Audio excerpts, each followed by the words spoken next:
So last week we had a bat recovered outside of a residence in zip code 40219 in Okolona.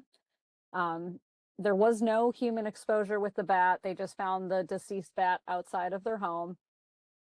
It was tested at our lab, our health department lab, and it did come back positive for rabies.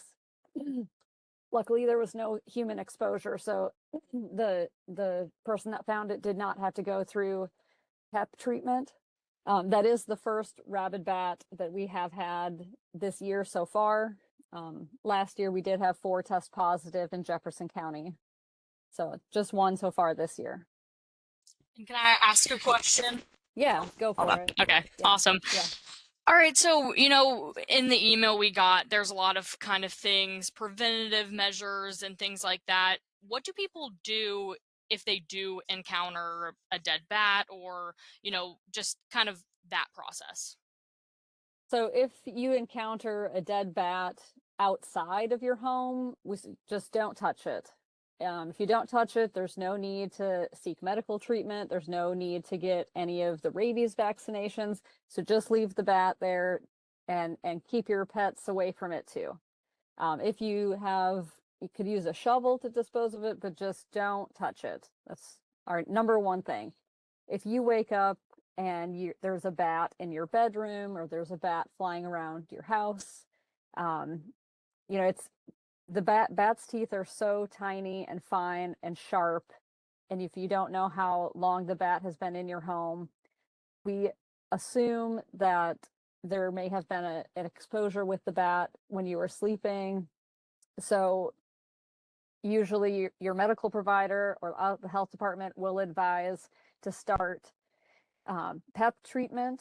If there's a way that you can get the bat in a box and bring it to our lab to be treated or tested, if it tests negative for rabies, there's no further treatment. So those are kind of things to do if you encounter a bat in your home.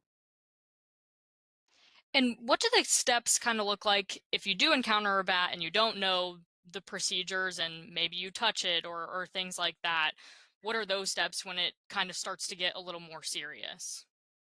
So if you are unsure what to do, please give us a call at the health department. We have a phone number dedicated strictly for rabies questions. And every scenario is a little bit different, so we can kind of walk you through exactly what to do if you've touched it, if you woke up with the bat in your home. And then if you have medical questions, definitely call your medical provider. They can advise on whether they think medical treatment is necessary or not. You talked about the numbers a little bit, just kind of over the last few years. So how common is it to find a bat with rabies in this area? The numbers have been pretty consistent over the past 5 years, 2 to 7 bats a year. I'm not sure exactly how many we probably test, but I think it's probably in the maybe 5% range that have come back positive in that time frame.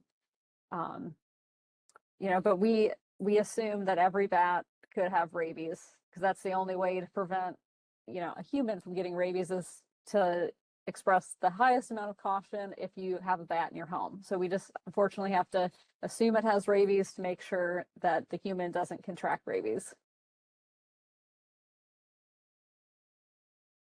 Yeah, my last question, Jess, is that, you talk about the caution and things like that. Why is it so important to let people know that you all did find this bat?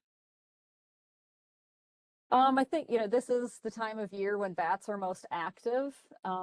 It's mating season and with the warm temperatures, they're out. I think, it's important for the public to know bats that aren't rabid, they're not usually active during the day. So if you see bats, flying around outside your house in the middle of the day, that could be a sign that that bat may have rabies, so stay away from it. We just want the public to know, this is the time of year to be on the lookout for that. And, we can't ever give too many reminders about this. Most people don't know that bats have rabies. And so we want to make sure they stay away, make sure your dogs and cats are vaccinated for rabies. So in case they have an encounter with one, that they don't have to go through a quarantine.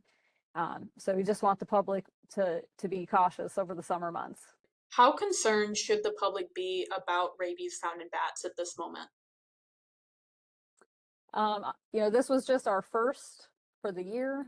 I hope everybody in that zip code can hear about this. So if they see bats, that they can just be cautious. Not every bat is going to have rabies, but we just have to assume that it does. Rabies is usually fatal in humans, so that's the last thing we want. So just want the public to know, this is the busy time in the summer where you're going to have bats out and about, and just to stay away from them.